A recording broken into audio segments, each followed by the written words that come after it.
History is vital, I think, in terms of advocacy for farm workers and and Mexican Americans, Latinos, other oppressed groups. I mean, centering on kind of agricultural labor really invited me to think about a longer history in which Mexican Americans were part of the process of food production, right?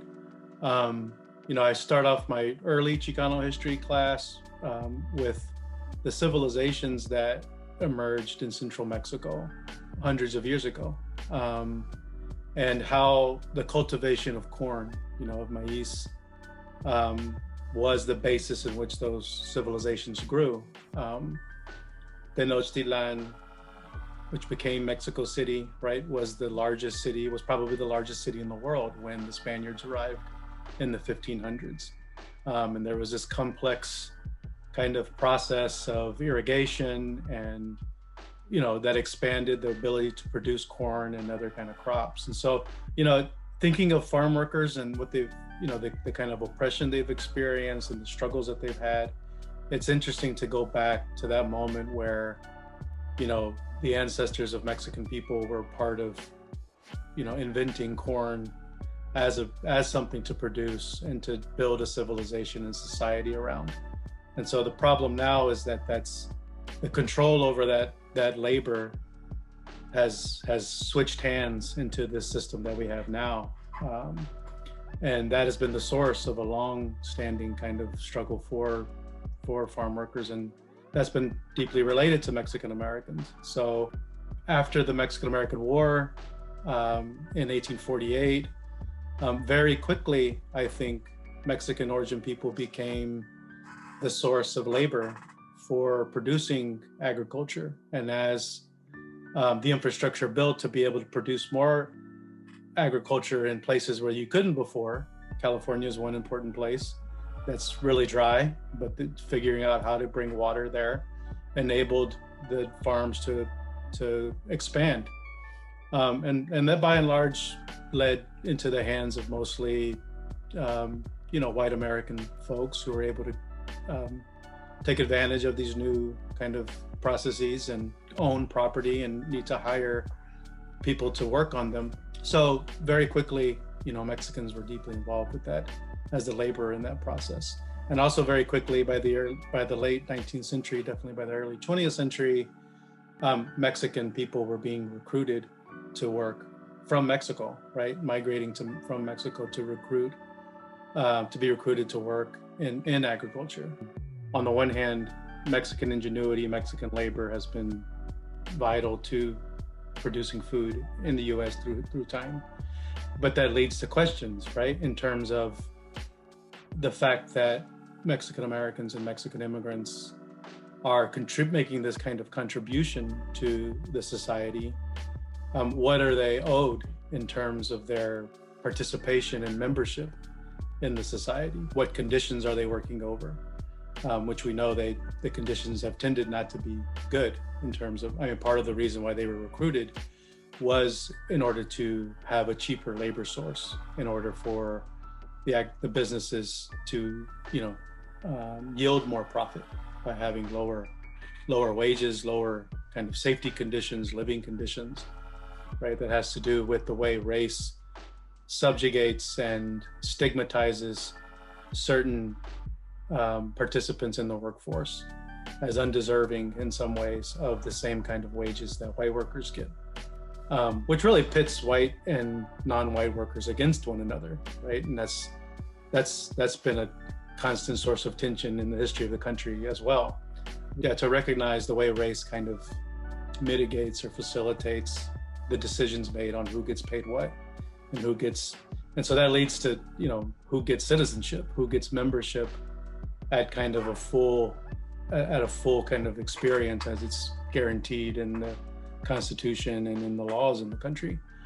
And so immigration to me is where these decisions are made, right? And where these kind of narratives about who's deserving and who's not become articulated, right? People tend to think immigration is just about, that every country has the right to decide who can come and who can't. And there, every country has the right to kind of set up rules to do that. To me, it's less about that, and it's more about facilitating this subjugated workforce and maintaining this workforce in a condition where they aren't able to gain rights and they're not able to exercise them. So I kind of see it as producing illegal workers rather than people blaming it on the individuals who, did or didn't get the certain kind of paperwork that they needed.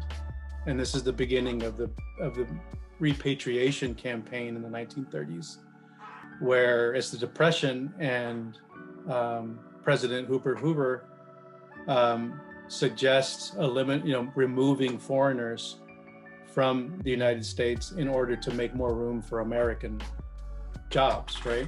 And so the Lemon Grove case is both a part of the repatriation and a very specific thing where undocumented status and this fairly new law that identifies some people as illegal and deportable, well, really the 1924 Act, Johnson-Reed Act, is what initializes that, which was only a few years before the case, which was 1931. And really, this is one of the first uses of a border patrol and a kind of pressure from local, state officials to remove people. So I see it as kind of a disciplining measure. Mexican workers, many of them agricultural workers, of course, Lemon Grove is called Lemon Grove because of the citrus industry that was there.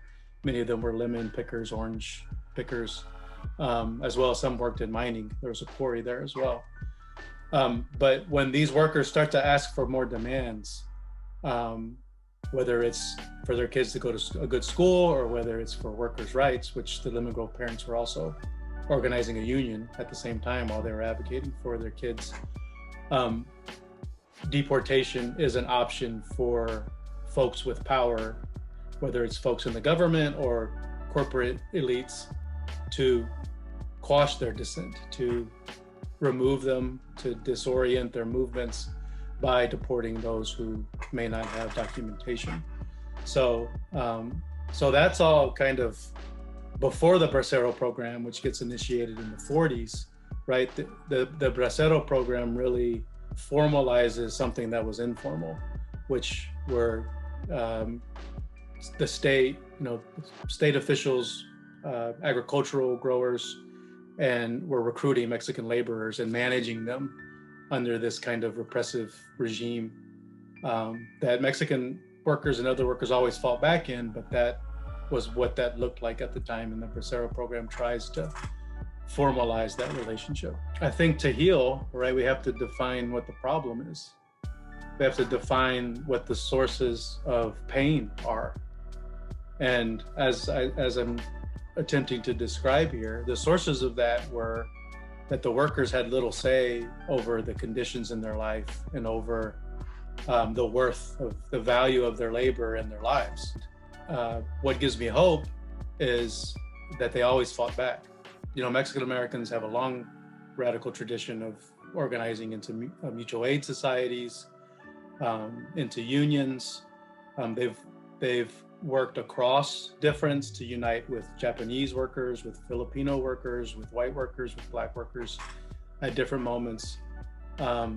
Even before the Bracero movement, and even before the Lemon Grove incident, the emergence in the 50s of the Bracero program and folks like Ernesto Galarza, who, was a Mexican immigrant himself, one of the first Mexican Americans to get a PhD in the United States. He inspires me because instead of using his PhD to go into the halls of academia, he used his PhD to do research and to unionize and organize both in Mexico and in the United States, and to address this problem and try to define it as an exploitative problem that needs addressing, right? So I give him a lot of credit, especially because while Cesar Chavez and Dolores Huerta and the United Farm Workers are absolutely vital and important, Galarza's work and all the workers from the generations before enabled the UFW to be able to emerge in the 60s and 70s, and it's still around today.